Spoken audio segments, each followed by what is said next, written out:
இன்னும் கொஞ்ச நேரத்தில் ரேக்கா மேடம் இந்த வழியாக தான் ரவுண்ட்ஸ் வருவாங்க. அந்த இரும்பு கதவுல கையை வச்ச உடனே சாக்கடிச்சு ஸ்பாட்லேயே அவுட் ஆகிடுவாங்கண்ணே. அதுக்குண்டான வேலையை இவங்க 3 பேரும் செஞ்சு முடிச்சிட்டாங்கண்ணே. இனி கனெக்ஷன் கொடுக்க வேண்டியதுதானே பாக்கி. கொடுங்கடா சீக்கிரம்.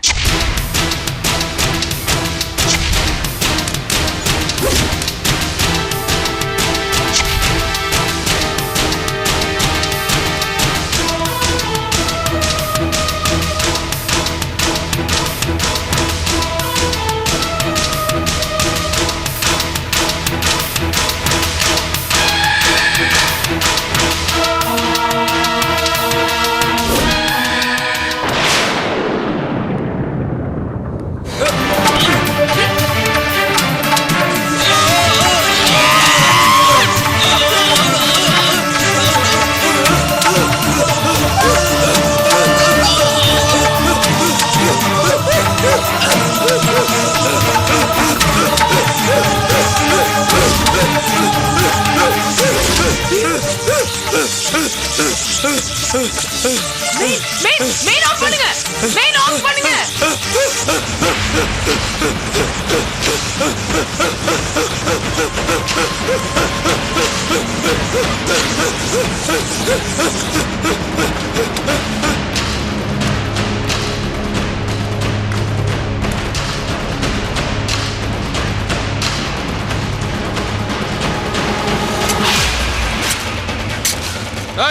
ஒழுங்கா வேலையை பாருங்க.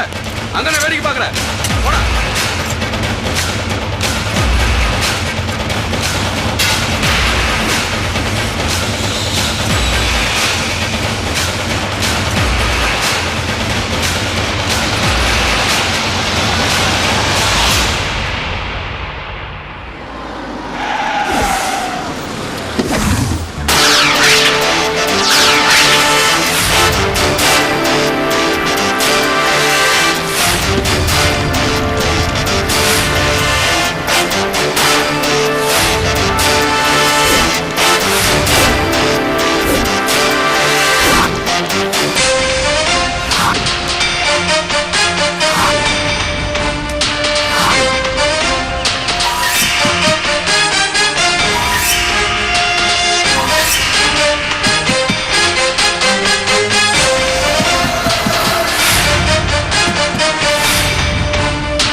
யாரு?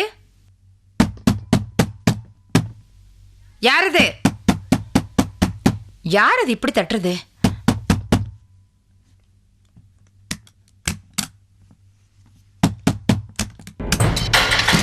யாரு யாரு தள்ளு. யார் நீ?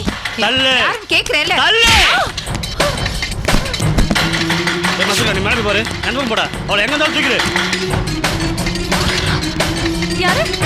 ஏய், எங்க இருக்கீங்க நீங்க? விடு. நான் வர மாட்டேன். பாடி. ஆடினா. இதோட ஆடி போடல.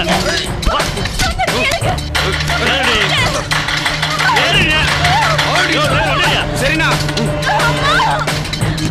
ஏய் வாய்.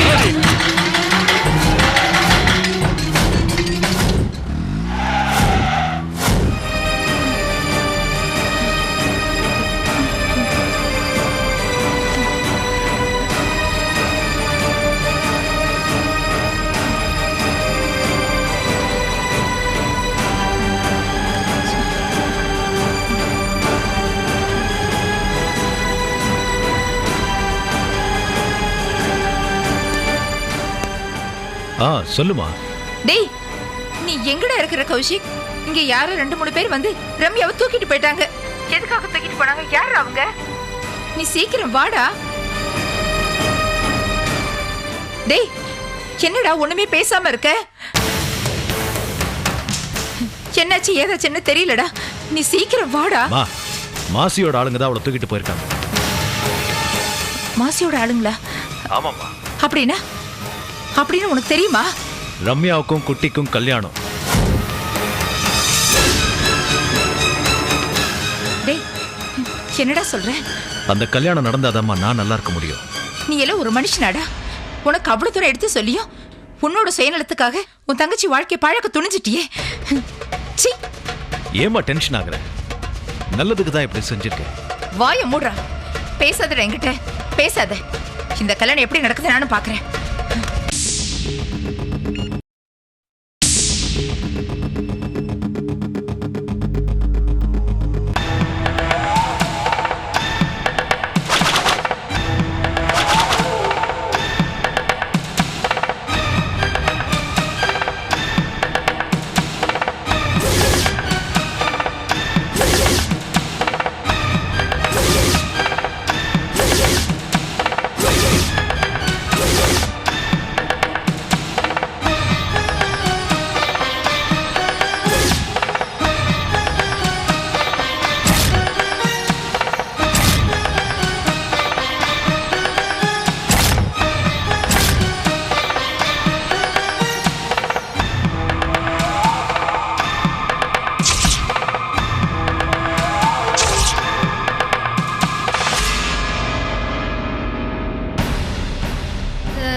அம்மா, மன்னிச்சிடுமா. எங்களுக்கு வேற வழி தெரியல.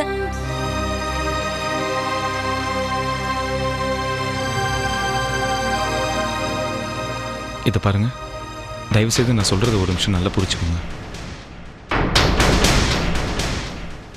ரம்யா மேல எந்த தப்புமே இல்லை. கடத்திட்டு போன குட்டியோட ஆளுங்க கிட்ட இருந்து இன்னைக்கு நான் ரம்யாவை காப்பாத்திட்டேன். ஆனா மறுபடியும் இதே மாதிரி ஒரு ஆபத்து எப்போ வேணாலும் வரலாம்.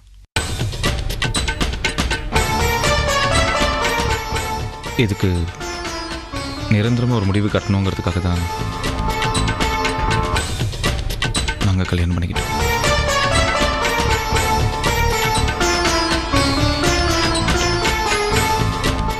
ஆமா, என்னை பத்தி ஒரு நல்ல அபிப்பிராயம் உங்களுக்கு இல்லைங்கிறது எனக்கு நல்லாவே தெரியும்.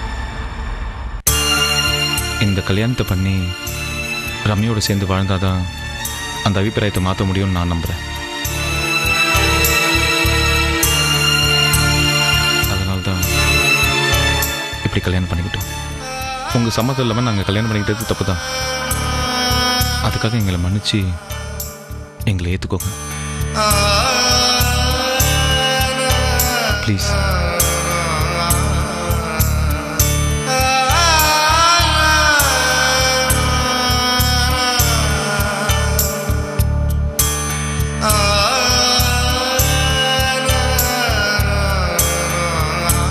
அம்மா, எல்லாத்தையும் மறந்துட்டு எங்களை மன்னிச்சு ஏத்துக்கோமா.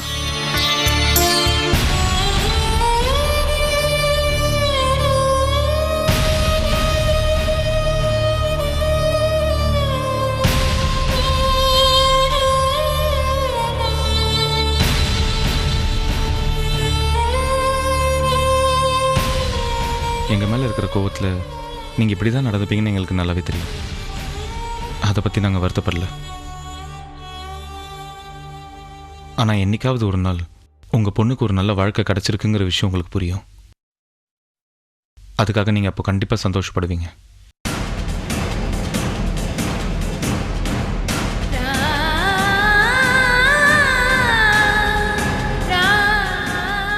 அம்மா,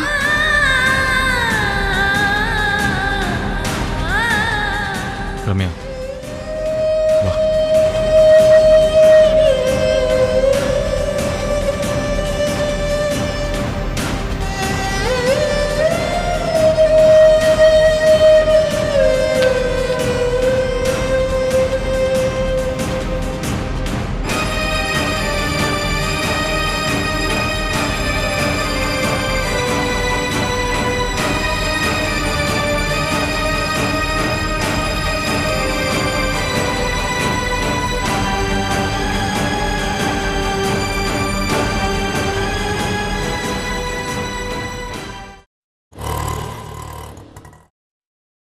சார், இது வரைக்கும் 3 கம்ப்ளைண்ட் கொடுத்துருக்கேன்.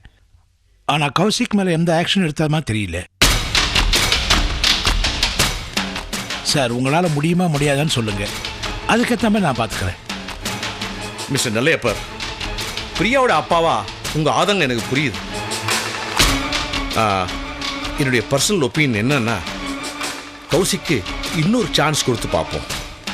எத்தனை சான்ஸ் யார் கொடுக்கறது? எவ்வளோ சான்ஸ் கொடுத்தாலும் அவன் திருந்த மாட்டான். நீங்கள் ஏன் அப்படி ஒரு முடிவு வரீங்க? கொஞ்சம் சமாதானமாக இருங்க. எனக்கு என்னமோ கொஞ்சம் டைம் கொடுத்தா கௌசிக் கண்டிப்பாக திருந்திடுவான்னு தோணுது. அதனால தான் நீங்கள் கொடுத்த கம்ப்ளைண்ட் மேலே எந்த ஆக்ஷன் எடுக்காமல் இருக்கிறேன். ஓகே சார், நீங்கள் எடுக்க வேணாம். கௌசிக்கை காப்பாற்றணுங்கிற முடிவோடு தான் நீங்கள் இருக்கீங்க. அது எவ்வளோ பெரிய தப்புங்கிறத போக போக நீங்கள் புரிஞ்சுப்பீங்க. ஓ, அப்படி இல்லை mister Nilayappar. I am sorry. இனிமேல் உங்களை நம்பி பிரயோஜனம் இல்லை. நான் எங்கே கம்ப்ளைண்ட் பண்ணமோ அங்கே பண்ணி கௌசிக்கு ஒரு வழி பண்ணுறேன். ஓகே மிஸ்டர் நிலையப்பர், இருங்க please. I am sorry. Thank you mister நிலையப்பர்.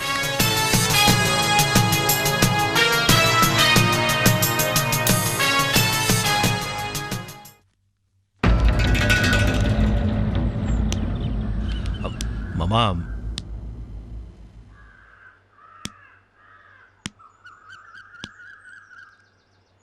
என்ன கமிஷனர் கைக்குள்ளே வச்சுக்கிட்டா உன்னை ஒன்றும் பண்ண முடியாதுன்னு நினைக்கிறியா?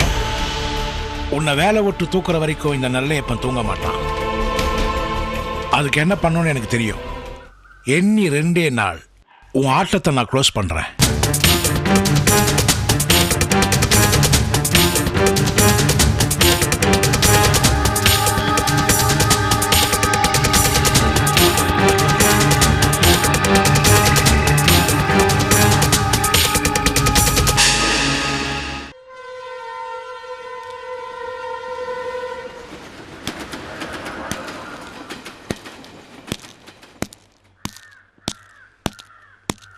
அடிக்கடா, இன்னைக்கு ஒன்று விட மாட்டடா.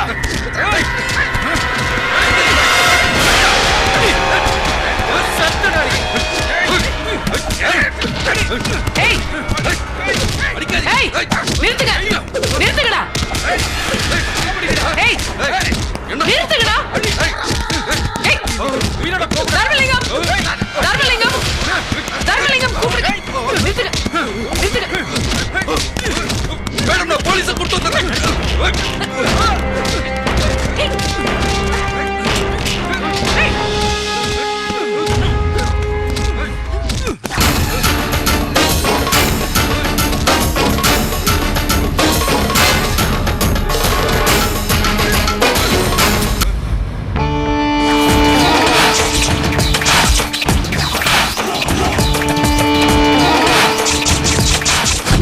என்ன நடக்குதுன்னே உனக்கு புரியலையா?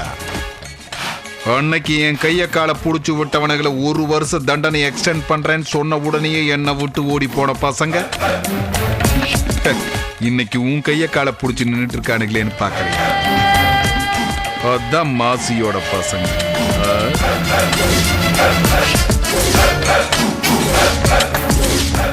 எலக்ட்ரிக் ஷாக்ல இருந்து நீ தப்பிச்சிருக்கலாம். ஆனா இப்ப நீ எங்கிட்ட இருந்து தப்பவே முடியாது.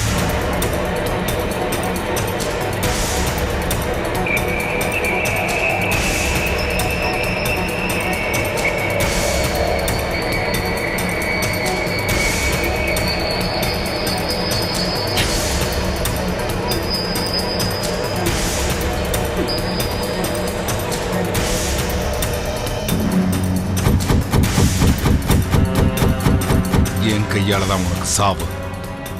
பாய் ஐபிஎஸ்.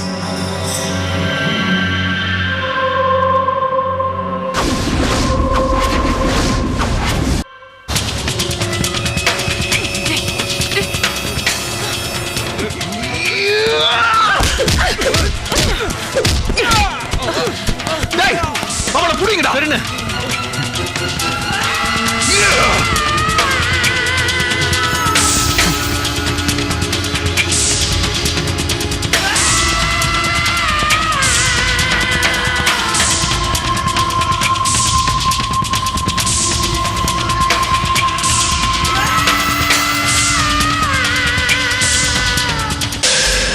என்ன உங்களை கொலை பண்றதுக்கு முயற்சி பண்ணாங்களா? உள்ள இருக்கும்போது அவனுக்கு இவ்வளவு திமிரா? வெளியே பெரிய மனுஷன் மாதிரி பில்டப் கொடுத்துட்டு அந்த ஆளு இவ்வளவு மோசமானவனா இருக்கானா? அவனை சும்மா விடக்கூடாது. அட்டெம்ப்ட் டு மர்டர் கேஸ் போட்டு 10 வருஷம் உள்ள போடணும். மாசி மாசி